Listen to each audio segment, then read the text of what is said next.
Hi guys, कैसे हैं आप सब? उम्मीद करते हैं अच्छे होंगे। गाइस, आज हम बना रहे हैं सोहिना। सोहिना बनाने के लिए ये देखिए आलू का पत्ता ही है। ये आलू की पत्ती है, इसको हमने पहले धो लिया है बढ़िया से। ये इससे है उड़द की दाल भिगोए थे 4 से 5 घंटा तक इसको भिगो के मैंने रखा था। उड़द की दाल पीसे हैं, पेस्ट में मसाला पीसे हैं। मसाले में हमारा है सूखी धनिया है, लहसुन है, मिर्चा है, जीरा है, हल्दी है। इतना चीज़ हमने मसाले में पीसा, हींग लिए थे इसमें। अब तो ज़्यादा तक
बारीक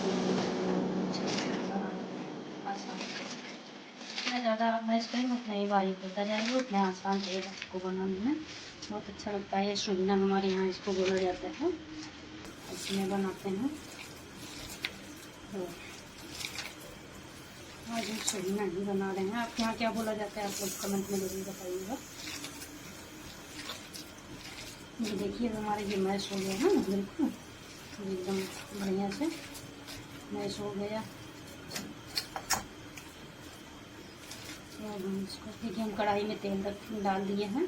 तेल हमारा गर्म हो गया है। तो अब इसमें हम ऐसे छोटा छोटा करके डालेंगे।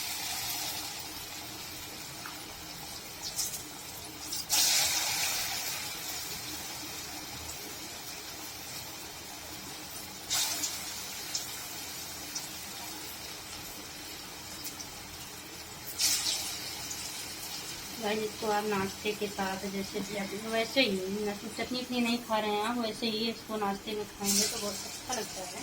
खाने बहुत ही स्वादिष्ट होता है। गर्मा गर्म खाने में बहुत ही मज़ा आता है। आप अगर अरबी की पत्ती नहीं है, चने का सीजन है, तो आप इसको चने में भी बना सकते हैं। चने का साग लेके, या बथुआ का साग होता है उसमें भी बना सकते हैं। तो इसमें भी आपको सही लगे आप बना सकते हैं।